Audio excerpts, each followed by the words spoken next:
Morning students, previous class में हमने discuss किया था प्राइमरी सेल, फिर हम डिस्कस कर रहे थे सेकेंडरी सेल। उसमें हमने डिस्कस कर लिया था लेड स्टोरेज सेल। आज हमारा टॉपिक है कैडमियम निकल स्टोरेज सेल। देखो इसके बारे में आपको पहले आपको पता है कैसा होता है, रिचार्जेबल होता है। क्या होता है? रिचार्जेबल होता है। इसको दोबारा आप चार्ज कर सकते हो, दोबारा इसका उपयोग कर सकते हो। दूसरा इसका जो वोल्टेज होता है वो लगभग 1.4 वोल्ट, कितना मिलता है? 1.4 वोल्ट। थर्ड, इस सेल में जो यूज किया जाता है वो किया जाता है मोबाइल में यूज। फोर्थ पॉइंट, ये मोर एक्सपेंसिव होते हैं,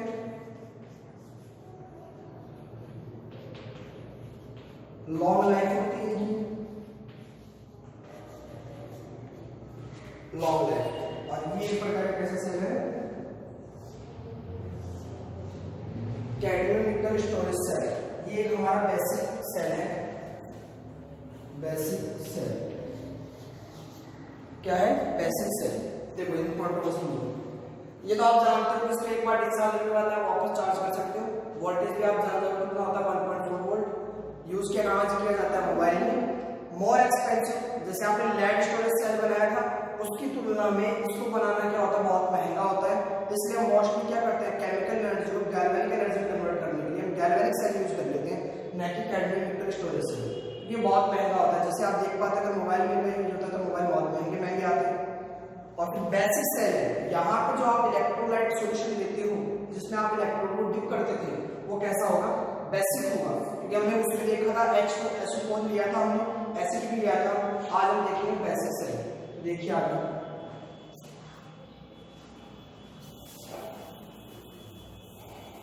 5.6 पॉइंट। इसमें जो एनोड होता है आपकी, वो तो क्या होगी? कैडमियम। एनोड कौन होता है? कैडमियम। कैथोड, कैथोड होता है NiO2 निकल ऑक्साइड। याद रखना, आप रिएक्शन में क्या यूज करते हो? NiOH3 ये यूज करते हो। कि कैसे बनता है? NiO2 की रिएक्शन हम किससे करवा देते हैं? H2 से रिएक्शन करवा दें, वो भी एक्सेस में लेके, तो हमारे पास क्या बन जाता है? NiOH3। 8 पॉइंट, यहां पे जो आप इलेक्ट्रोलाइट सॉल्यूशन लेते हो, इलेक्ट्रोलाइट सॉल्यूशन, वो क्या लोगे? KOH या NiOH, कोई भी ले सकते हो। यानी कहने का मतलब आप कैसा लोगे? बेसिक सॉल्यूशन लोगे। क्या लोगे? Basic solution. और उसमें कैडमियम मेटल और NiO2 की इलेक्ट्रोड को क्या कर दोगे? डिप कर दोगे। फिर जो आपको सेल बनता है वो क्या बनता है? आपके पास कैडमियम निकल स्टोरेज सेल। अब जब जैसे जैसे इसका यूज करोगे तो फिर एनोड और कैथोड पे रिएक्शन होगी, ऑक्सीडेशन और रिडक्शन। वो देखते हैं कैसे होगी। देखो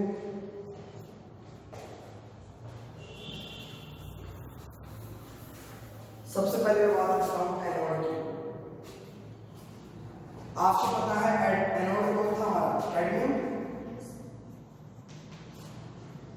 और हम जानते हैं जितनी भी मेटल्स होती हैं उनकी एक प्रॉपर्टी होती है इलेक्ट्रॉन डोनेट करने की। तो ये क्या करेगा? यहाँ पे Cd2+2 में या 2+ में कन्वर्ट हो जाएगा, बाहर में निकाल देगा, 2 इलेक्ट्रॉन बाहर निकाल देगा। फिर आप क्या करोगे? यहाँ पे जो कैडमियम+2 है, जो आपके पास 2+ आए हैं कैडमियम के, वो क्या करते हैं?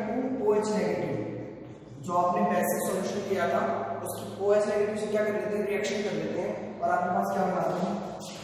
CdOH2 फॉर्मेशन क्या कहते हैं। फिर ये CdOH2 क्या करता है? ब्रेक होता है CdO में प्लस H2O। बैलेंस करके देख लीजिए, हाइड्रोजन 2 है, 2 ऑक्सीजन 2 थे, 2 कैडमियम। तो ओवरऑल रिएक्शन आपके एनोड में क्या होती है? आप देखिए, यहां से CdOH2 से CdOH2 कैंसिल, ठीक है। यहां से देखिए आप Cd2+ से Cd2+ कैंसिल। यहाँ पे आपके पास क्या बचता है? कैडमियम। कैडमियम रिएक्शन करता है किसके साथ में? OH नेगेटिव के साथ में, और क्या बनाता है? CdO plus H2O plus 2 electron. ये आपके एनसीईआरटी को डायरेक्ट रिएक्शन दी है। कैसे रिएक्शन होती है? कुछ नहीं, जो मेटल होती है वो हमेशा क्या करती है? हम जानते हैं एनोड में क्या होता है? ऑक्सीडेशन, और ऑक्सीडेशन क्या होता है? लॉस ऑफ इलेक्ट्रॉन, वही हुआ है लॉस ऑफ इलेक्ट्रॉन। उसके बाद में उसमें बेस के साथ रिएक्शन करके कंपाउंड बनाया, कंपाउंड वापस ब्रेक हो गया और ऑल रिएक्शन हो गई आपको कैडमियम में। जब आप बेस से रिएक्शन करवा देते हो तो कैडमियम ऑक्साइड और वाटर मॉलिक्यूल के 2 इलेक्ट्रॉन बाहर निकल जाते हैं। तो मैं एक बार ओवरऑल रिएक्शन यहां लिखता हूं, cadmium plus 2OH negative CdO plus H2O plus 2 electron. ये तो हमारी होती है रिएक्शन एनोड पर, ऑक्सीडेशन होता है। आगे देखिए, अब बात करेंगे इसमें कैथोड पे।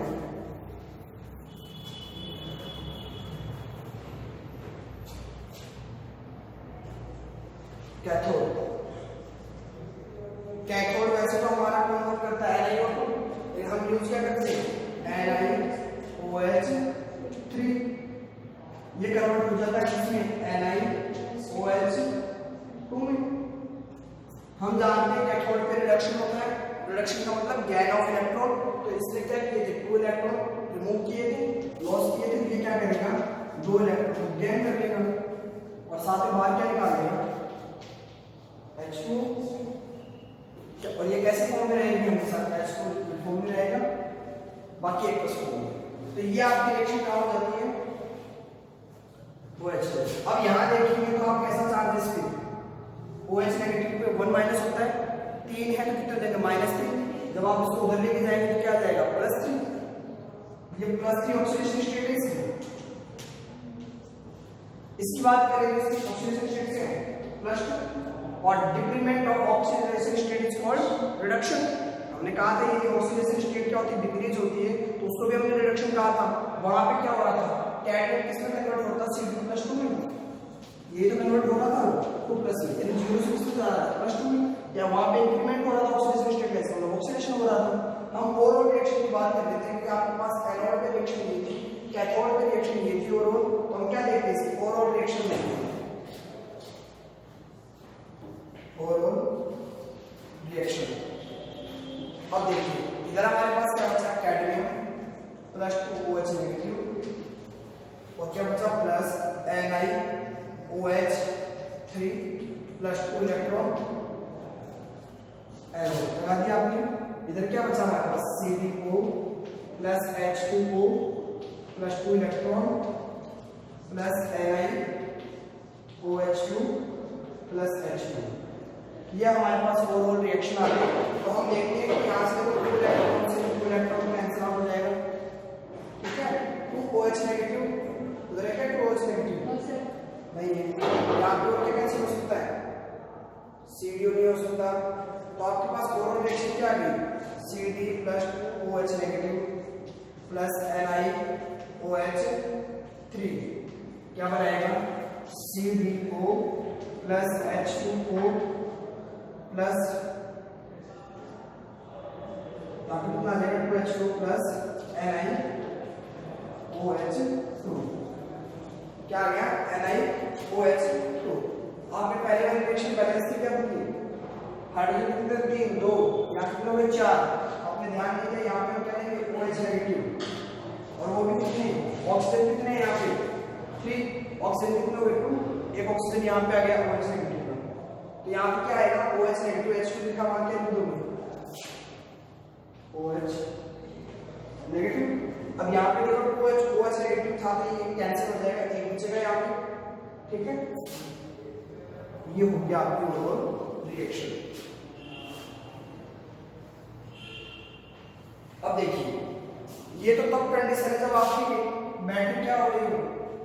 डिस्चार्ज, धीरे धीरे बैटरी आपकी खत्म हो रही है। अब आपको बैटरी को वापस चार्ज करना है तो रिएक्शन क्या हो जाएगी? अपोजिट हो जाएगी। तो आप क्या करोगे? रिवर्स दिखा दोगे, यहाँ लिख दोगे चार्ज। ये था आपका निकल कैडमियम स्टोरेज सेल। ध्यान में क्या रखना है? कैडमियम यहाँ पे तो क्या होती है? एनोड, और आपका निकल होता है वो कैसा होता है? NiO क्या होता है? कैथोड। इसमें इलेक्ट्रोलाइटिक सॉल्यूशन क्या लेते हैं? चार बेस लेते हैं, KOH या NaOH, ठीक है। फिर हम देखेंगे मोर एक्सपेंसिव होता है, लॉन्ग लाइफ होता है, थोड़ा लंबी चलती है बैटरी लेकिन महंगी होती है, इस वजह से इसका यूज हम कम करते हैं। इसका वोल्टेज जो होता है वो 1.4 वोल्ट के समथिंग होता है और यहाँ पे रिचार्जेबल होता है। दूसरी बात, ये सेकेंडरी सेल का बेसिक टाइप का सेल है, जबकि पहले हमने जो पढ़ा था वो कैसा था? यहाँ पे हम क्या करते हैं, बेस का यूज करते हैं। फिर एनोड और कैथोड में क्या होती है, ऑक्सीडेशन और रिडक्शन होता है और आपकी बैटरी वर्क करती है, धीरे धीरे वो डिस्चार्ज होना स्टार्ट हो जाती है। उसके बाद आप क्या कर लेते हो, उसको चार्ज कर लेते हो। ये था आपका कैडमियम निकल स्टोरेज सेल। अब हम बात करते हैं फ्यूल सेल की।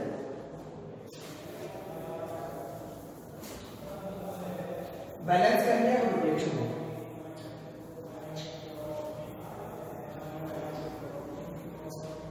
फ्यूल सेल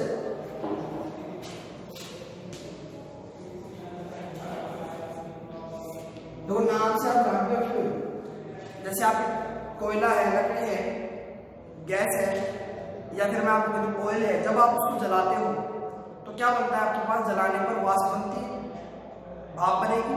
उस भाप से पहले क्या करते थे कि भाप से पानी को गर्म करते थे, जो गर्मी निकलेगी कोयले से और ऑयल से, उससे हम पानी को गर्म करते थे। पानी से क्या निकलती थी, भाप निकलती थी, और वो भाप को फिर क्या डाला जाता था, टरबाइन जो होती है आपकी, टरबाइन पर हाई प्रेशर डाला जाता था, जिससे वो टरबाइन घूमती थी। टरबाइन घूमने से फिर किसका प्रोडक्शन होता था, इलेक्ट्रिसिटी का प्रोडक्शन होता था।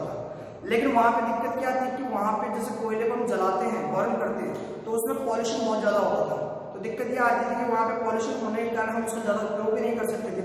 तब हमें फिर क्या जरूरत पड़ी, फ्यूल सेल के बारे में देखा। तो मैं आपको फ्यूल सेल के बारे में बताता हूँ। आपने लिया H2 प्लस हाफ O2, ये दोनों गैस है आपने।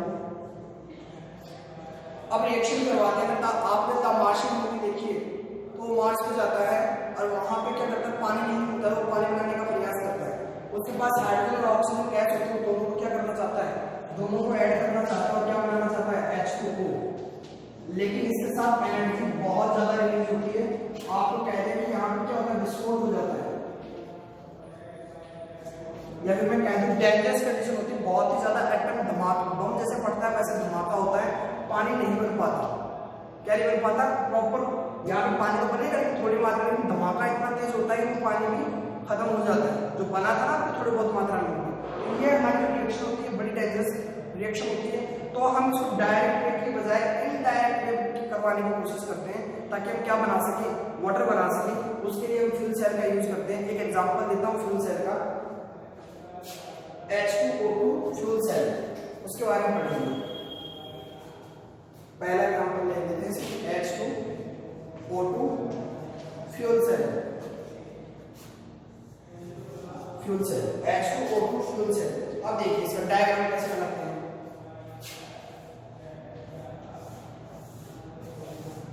आपकी जगह को तो बड़ा बना लेना।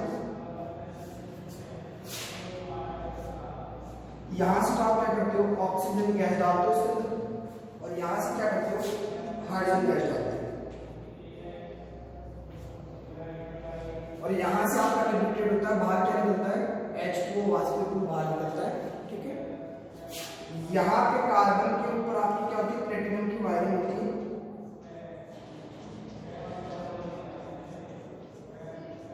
कार्बन बोर्ड पे क्या कर रहे हो, प्लेटिनम की वायरिंग कर देते हो आप इलेक्ट्रोड बनाने के लिए।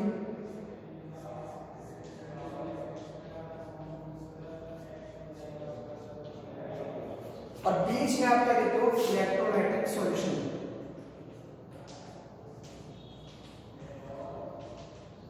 NaOH। क्या लिखते हो बीच में, NaOH। अब देखिए आप आगे, अब यहाँ पे वाटर के साथ आपको पता है एनर्जी भी निकलेगी। अब आपको बात यहाँ आती है कि एनोड की तरह बिहेव कौन करेगा और कैथोड की तरह बिहेव कौन करेगा। तो मैं आपको बता दूं, हाइड्रोजन गैस किस तरह बिहेव करेगी आपके पास, एनोड की, सॉरी हाँ एनोड, और ये किस तरह बिहेव करेगी, कैथोड की तरह। लेकिन ये हमें कैसे पता चलेगा, जब हम इनकी रिएक्शन देखेंगे, कहाँ पे ऑक्सीडेशन होता है, कहाँ पे रिडक्शन होता है, तब बता पाएंगे एनोड की तरह कौन बिहेव कर रहा है और कैथोड की तरह कौन बिहेव कर रहा है। तो देखिए मैं आपको रिएक्शन दिखाता हूँ। अभी हमने आपकी रिएक्शन देखी, मैं दोबारा लिख रहा हूँ रिएक्शन। आपने अभी रिएक्शन क्या देखी, H2 गैस की प्लस हाफ O2 ये भी गैस की, और किसका फॉर्मेशन कर रही थी, H2O लिक्विड प्लस एनर्जी का। अगर मैं इस ओवरऑल रिएक्शन की बात करूं तो यहाँ पे हाइड्रोजन की ऑक्सीडेशन स्टेट क्या है, 0, क्या है ऑक्सीडेशन स्टेट 0। हम इसके बाद में बात कर रहे हैं यहाँ पे हाइड्रोजन की ऑक्सीडेशन स्टेट क्या है +2, कि ऑक्सीजन पे -2 होता है तो +2। हम देखते हैं हाइड्रोजन में क्या हो रहा है, number of increasing of oxidation state, oxidation state increase हो रही है, इसका मतलब क्या हो रहा है, इसका ऑक्सीडेशन हो रहा है, ऑक्सीडेशन। तभी हमने हाइड्रोजन को क्या कहा था कि किसकी तरह बिहेव करती है, एनोड की तरह बिहेव करती है। जबकि बात करें ऑक्सीजन की, यहाँ पे 0 है, ये किस में कन्वर्ट होती है, इसमें H2 में। ऑक्सीजन की अगर मैं बात करूं तो कितने आता है -2 में। भाई हाइड्रोजन में +1 होता है तो ये +2 और इक्वल उधर ले जाएंगे तो -2 ऑक्सीडेशन स्टेट आती है। अब आप देखिए कि ऑक्सीडेशन स्टेट क्या हो रही है, डिक्रीज हो रही है, 0 से भी माइनस में चली गई, तो यहाँ पे क्या होता है रिडक्शन। इसलिए हमने क्या कहा, ऑक्सीजन जो होती है जहां से गैस प्रोवाइड कर रहे हैं, और फिर जो कार्बन इलेक्ट्रॉन प्लेटिनम की वायर की थी वो किस तरह बिहेव करेगा, हमारा कैथोड की तरह। अब बात कर लेते हैं फिर एनोड और कैथोड में रिएक्शन कैसे होती है, चलो वो भी देख लेते हैं। यही लिख लेता हूँ, चलो एनोड। अब हम जानते हैं एनोड कौन बिहेव कर रहा है, हाइड्रोजन कर रहा है हमारा बिहेव, और हम जानते हैं कि लॉस ऑफ इलेक्ट्रॉन क्या कहलाता है, ऑक्सीडेशन। तो हम क्या करेंगे, इसको 2H+ में कन्वर्ट होगा, साथ में क्या निकाल देगा, 2 इलेक्ट्रॉन क्या कर देगा, बाहर निकाल देगा। फिर देखिए ये जो 2H+ होगा वो रिएक्शन किसके साथ करेगा, इलेक्ट्रोलाइटिक सॉल्यूशन के साथ में। इलेक्ट्रोलाइटिक सॉल्यूशन आपने क्या के लिए है, बेस लिया है, तो आप यहाँ क्या करेंगे 2OH लेंगे, बेस से रिएक्शन करवा दिया आपने। अब जैसे रिएक्शन करवाएंगे तो क्या बनेगा आपके पास, H2O, यहाँ क्या है 2H2, क्या हो गया आपके पास 2H2। तो ओवरऑल एनोड में रिएक्शन क्या होगी आपकी, ये देखिए 2H+ से 2H+ कैंसिल हो जाएगा, H2 + 2OH नेगेटिव, इसमें कन्वर्ट होगा 2H2O + 2 इलेक्ट्रॉन। ये आपकी क्या हो गई, एनोड पे ओवरऑल रिएक्शन हो गई। अब हम बात कर लेते हैं कैथोड पे। तो कैथोड पे रिएक्शन क्या होगी, देखिए आप जानते हैं ऑक्सीजन था, अब ये ऑक्सीजन क्या करेगा, ये वाटर और ये इलेक्ट्रॉन से रिमूव किए, लूज किए, उसके साथ रिएक्शन करेगा। तो जैसे ही क्या करेगा H2O, ये ध्यान में जल्दी क्या करते हो आप देखो, इसमें यहाँ पे 2H2 मत लिख देना, केवल एक ही मॉलिक्यूल के साथ रिएक्शन करता है यहाँ पे। फिर आप जैसे रिएक्शन करेंगे तो क्या बनेगा आपके पास, बताइए आपके पास क्या बनेगा, H2 है तो आपके पास क्या बन जाएगा 2OH-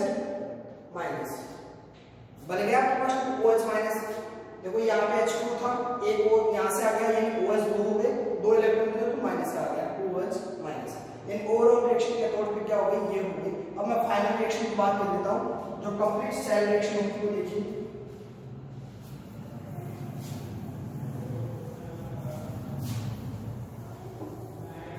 कंप्लीट सेल रिएक्शन, अब देखिए आपके पास क्या होता है, यहाँ पे H2 2OH- H2 overall reaction plus 2OH-। अब देखिए 2OH- इस 2OH- से कैंसिल हो जाएगा, ठीक है, ये वाला OH- इससे कैंसिल हो जाएगा, तो यहाँ पे क्या बचेगा, देखिए H2O H2 plus half O2 plus, अब देखिए यहाँ पे क्या H2O है और यहाँ पे क्या है 2H2O है, तो ये कैंसिल होगा, एक H2O बचेगा उधर, तो देखिए क्या बचा आपके पास, ये कैंसिल कर दो आप, प्लस 2 इलेक्ट्रॉन, और क्या हो गया आपके पास, इधर क्या बचा आपके पास H2O प्लस 2 इलेक्ट्रॉन बचेंगे, 2 इलेक्ट्रॉन भी कैंसिल हो जाएंगे, देखो 2 इलेक्ट्रॉन भी कैंसिल हो गए, आपके पास क्या आ गई ओवरऑल रिएक्शन, ये रिएक्शन आ गई, टोटल रिएक्शन हो गई आपके पास। ओवरऑल रिएक्शन क्या, जब आप हाइड्रोजन की ऑक्सीजन के साथ रिएक्शन करवा रहे हो तो H2 किसमें कन्वर्ट हो रहा है, इलेक्ट्रॉन कट गया ना, H2O में कन्वर्ट हो रहा है। और ये रिएक्शन बड़ी डेंजरस होती थी, इसलिए इसका इनडायरेक्ट वे से इलेक्ट्रोड के माध्यम से रिएक्शन करवाई। डायरेक्ट अगर आप हाइड्रोजन और ऑक्सीजन को मिला दोगे तो वहां पे विस्फोट हो जाता है, धमाका हो जाएगा, वहां पे आप वाटर नहीं बना पाएंगे। उसके लिए आपको फिर फ्यूल सेल की आवश्यकता पड़ेगी ताकि आप क्या बना सको, वाटर को बना सको। ये था हमारा क्या, फ्यूल सेल, और यहाँ पे साथ में क्या निकलती है, एनर्जी निकलती है। ये था हमारा फ्यूल सेल। भाई फ्यूल सेल का ज़्यादा उपयोग इसलिए नहीं करते हैं, ये पॉल्यूशन बहुत ज़्यादा करता था, तो हमें इनडायरेक्ट वे नहीं करवा सकते थे, तो हमें इनडायरेक्ट वे के लिए ही फ्यूल सेल का यूज करना पड़ा ताकि हम मोटर बना सके। और ये हमें पता था कैसा सेल था, हमारा सेकेंडरी सेल था, रिचार्जेबल था ये। ठीक है, आज के लिए इतना ही, बाकी हम करेंगे नेक्स्ट क्लास में। हमने दोनों सेल पढ़ लिए, कौन कौन से, फ्यूल सेल पढ़ लिया, निकल कैडमियम स्टोरेज सेल पढ़ लिया। उससे पहले हमने लेड स्टोरेज सेल पढ़ा था, मर्करी सेल पढ़ा था, और उससे पहले क्या पढ़ा था हमारा लैग्रांज सेल, यानी हमने सेल पूरे पढ़ लिए। आपको एग्जाम में ये 5 सेल और आपको शुरुआत में इलेक्ट्रोलाइटिक सेल और गैल्वेनिक सेल पढ़ा है आपने, उन सेल में से एक क्वेश्चन जरूर मिल जाएगा आपको, चाहे वो 1 नंबर का है चाहे 2 नंबर का, क्वेश्चन जरूर मिल जाएगा आपको सेल से। उसके बाद में आप एक इसमें नॉर्दर्न इक्वेशन याद करोगे अच्छे से, नॉर्दर्न इक्वेशन बहुत इंपॉर्टेंट है, वैसे पढ़ना तो सारे ही है लेकिन आपको इंपॉर्टेंट बता रहा हूँ। फिर हमारा एक टॉपिक बच जाता है इसमें कोरोजन, लोहे पे जंग लगना, यानी रस्टिंग ऑफ आयरन, वो हम कर लेंगे कल डिस्कस। कल हमारा